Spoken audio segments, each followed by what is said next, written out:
Period के 26वें दिन के बाद ये जो मैं आज के वीडियो में बता रही हूँ जो गलतियां बिल्कुल भी बंद कर दें, नहीं तो आपका इम्प्लांटेशन फेल हो जाएगा। और जब आपका इम्प्लांटेशन फेल हो जाएगा तो सक्सेसफुल आपकी प्रेगनेंसी यहीं पे खराब हो जाएगी। आज के वीडियो में हम यही जानेंगे फ्रेंड्स कि कौन कौन से आपको अपने पीरियड के 26वें दिन से ही ये सारे काम आपको बंद कर देने हैं, नहीं तो आपकी प्रेगनेंसी बिल्कुल ही फेल हो जाएगी। सबसे पहले फ्रेंड्स मैं आपसे एक रिक्वेस्ट करना चाहती हूँ कि आप लोग मेरे चैनल पे नए होंगे तो चैनल को जरूर सब्सक्राइब कीजिएगा। और हाँ डियर, वीडियो पे अगर आपको कोई भी दिक्कत है, कोई भी परेशानी है तो मुझसे सवाल करके आप क्वेश्चन करके सवाल पूछ सकते हो, बट एक बार प्लेलिस्ट को चेकआउट जरूर करिएगा। जो आप पूछने वाले हो उस पर मैंने ऑलरेडी हो सकता है वीडियो बना के रखा होगा, क्योंकि चैनल पे 800 वीडियो बन चुके हैं, तो वीडियो को एक बार जरूर आप लोग चेकआउट करिएगा।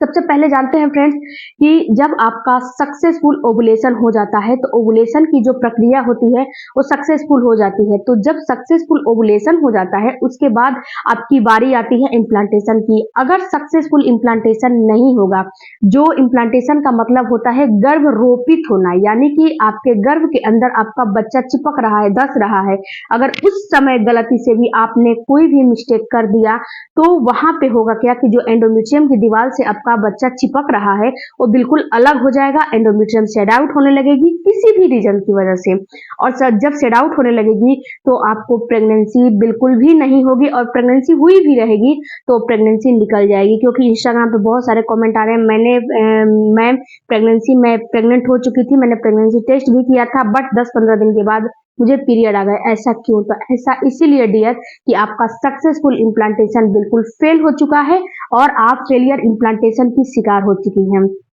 क्योंकि छोटी मोटी आप लोग मिस्टेक कर देते हो। सबसे पहली वे फ्रेंड्स कि क्रेविंग के नाम पे कुछ भी खा लेना, जैसे कि आपको क्रेविंग होती है जब आप प्रेग्नेंट होते हो, जब आपके अंदर प्रोजेस्टेरोन, एस्ट्रोजन, एचसीजी जो हार्मोन है वो बनते हैं, तो उसके बाद आपको क्रेविंग की समस्या होने लगती है। आपको बहुत ज्यादा यानी कि तरह तरह की रंग बिरंगी चीजों को खाने का इच्छा करने लगता है, मन करने लगता है। उसी में से एक चीज है मिट्टी, कुल्हड़, चौक, कोयला, ये सारा चीज खाना। उसकी जो सोंधी सोंधी खुशबू आती है ना, वो चीज महिलाओं को खाने का काफी मन करने लगता है। जैसे कि पहले जमाने में हमारे जो है पहले की जो दादी नानियां थी, अब तो गैसों पे खाना बनते हैं, जो चूल्हे वगैरह पे खाना बनते थे ना, उसमें जब उसका जब लिपाई होता था तो सोंधी सोंधी खुशबू आती थी, उसको महिलाओं को खाने का इच्छा करने लगता है। या फिर कुल्हड़ होती है ना जिसमें चाय वगैरह दिया जाता है, उसको खाने का मन करने लगता है। मिट्टी खाने, सोंधी सोंधी मिट्टियां खाने का मन करने लगता है। ये केस बहुत ज्यादा आ रहे हैं।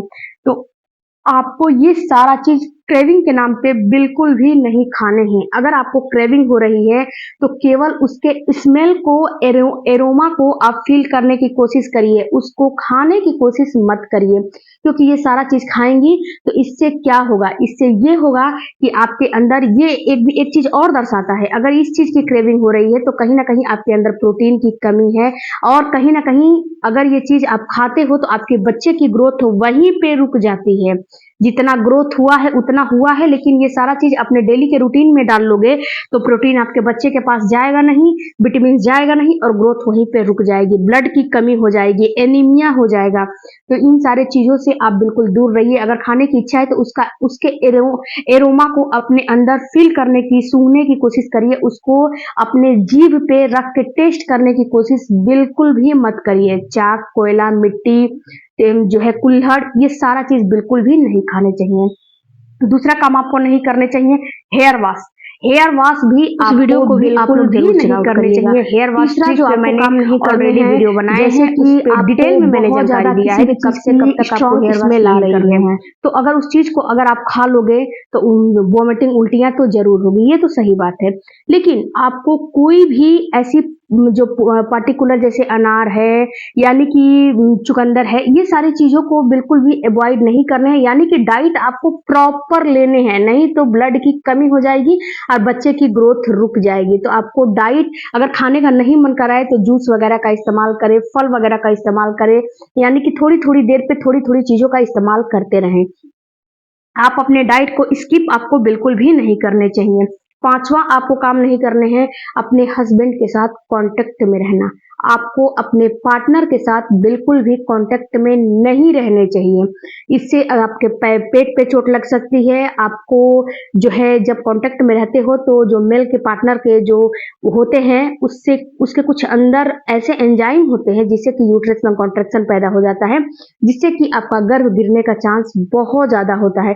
तो ये काम भी आपको बिल्कुल भी नहीं करने हैं। अगर ये काम से आप बच जाओगे तो आपको सक्सेसफुल प्रेगनेंसी हो जाएगी।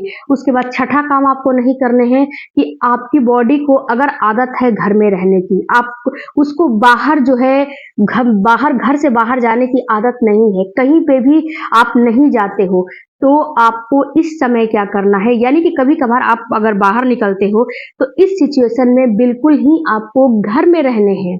इस सिचुएशन में कम से कम 10 से 15 दिन बाहर नहीं मूव करने हैं, बाहर की तरफ आपको नहीं जाने हैं। अगर बाहर जॉब वगैरह कर रहे हो, जॉब वगैरह, तो बाहर जा सकते हो, कोई दिक्कत नहीं है। लेकिन अगर बाहर जॉब नहीं करते हो, घर में ही रहते हो, तो प्रॉपर घर में ही रहने की कोशिश करिए, बाहर जाने की कोशिश मत करिए, क्योंकि आपकी बॉडी को उस चीज की हैबिट नहीं है। जिस चीज की हैबिट नहीं है आपकी बॉडी को, उस चीज को अपनी बॉडी पे जबरदस्ती थोपने की इस समय जरूरत नहीं है। जो काम आप बिल्कुल नहीं करते हो, उस काम को अचानक से करने की जरूरत नहीं है, नहीं तो इससे भी इम्प्लांटेशन फेल होने का चांस ज्यादा रहता है। ऊंचा खाला रास्ते पे आपको बिल्कुल भी नहीं चलना चाहिए। जैसे खेत वगैरह है, ऊंचा खाला रोड है, वहां पे आपको बिल्कुल नहीं चलने चाहिए। अगर आप ट्रेवलिंग कर रहे हो तो इस समय बिल्कुल अवॉइड करने चाहिए। ट्रेवलिंग आपको बिल्कुल भी नहीं करने चाहिए। बहुत ज्यादा जरूरत हो, इमरजेंसी हो, तो ही जाइए, वो भी अपने निजी वाहन से। जो प्राइवेट होता है उससे जाइए। जो बाहर की, जैसे कि टैक्सी हो गया, टेम्पू हो गया, ऑटो हो गया, इस चीज से आपको ट्रेवलिंग नहीं करने हैं। नहीं तो ये लोग जैसे के तैसे अपना गाड़ियां चलाते हैं, ऊंचा खाला रास्ता पड़ता है, जिससे कि आपकी बॉडी ऊपर से नीचे आती है, इससे भी इम्प्लांटेशन फेल होता है। तो आपको ट्रेवलिंग बिल्कुल भी नहीं करने हैं। कम से कम 3 महीने तक आपको ट्रेवलिंग बिल्कुल बंद कर देने हैं। जब भी डॉक्टर के पास जाओगे तो 3 महीने डॉक्टर आपको ट्रेवलिंग बिल्कुल भी नहीं करने देगी। उसके अलावा फ्रेंड्स, आपको एक काम और करने हैं कि तीखा, बहुत ज्यादा गर्म मसाले, बहुत ज्यादा गर्म तासीर की चीजें, या फिर बहुत ज्यादा बाहर की तीखी तली भुनी चटक मटक चटकदार बिल्कुल नहीं खाना चाहिए। कभी कभार खा लिया तो कोई बात नहीं है, लेकिन डेली के अपना खाने में गरम मसाला, कितने लोगों को बिल्कुल गरम मसाला की एरोमा अच्छी लगती है, गरम मसाला ही खाने में मजा आता है, तो इन सारे आदत को आपको चेंज करने पड़ेंगे, नहीं तो आपका इम्प्लांटेशन फेल हो जाएगा। उसके बाद फ्रेंड्स, आपको प्रोजेस्टेरॉन हार्मोन बढ़ाने वाले चीजों का इस्तेमाल करना चाहिए, जिससे कि आपका प्रोजेस्टेरॉन हार्मोन कम ना हो।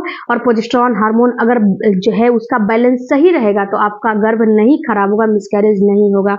जहां पे प्रोजेस्टेरॉन हार्मोन का जो डिसबैलेंस होगा, उसका जो लेवल है वो गिरेगा, वहां पे आपका मिसकैरेज होने का चांस हो जाएगा। तो प्रोजेस्टेरॉन हार्मोन को कैसे क्या लेना है, इस पे मेरे एक डेडिकेटेड वीडियो है, उस वीडियो को आप जरूर चेकआउट करिएगा, आपको मिल जाएंगे प्लेलिस्ट में। तो प्रोजेस्टेरॉन हार्मोन बढ़ाने वाले फूड का इस्तेमाल आपको जरूर करने हैं इम्प्लांटेशन के दिनों में। इम्प्लांटेशन के दिनों में आप गोंद कतीरे का भी इस्तेमाल कर सकते हो। अगर आपकी बॉडी हिट रहती है, आपका पित्त बढ़ा हुआ रहता है, तो इससे भी आपको सक्सेसफुल इम्प्लांटेशन होने में काफी मदद मिल सकती है। सक्सेसफुल इम्प्लांटेशन के ऊपर मैंने और भी वीडियो बनाए हैं, तो उसको भी आप जरूर चेकआउट कीजिएगा, उससे भी आपको जरूर मदद मिलेगा। इसके बाद आपको बहुत ज्यादा हैवी एक्सरसाइज और स्ट्रेस, टेंशन, तनाव तो बिल्कुल दूर कर देने हैं। डिप्रेशन बिल्कुल नहीं जाने हैं डिप्रेशन में, और स्ट्रेस, टेंशन, तनाव बिल्कुल भी किसी भी हाल में नहीं लेने हैं।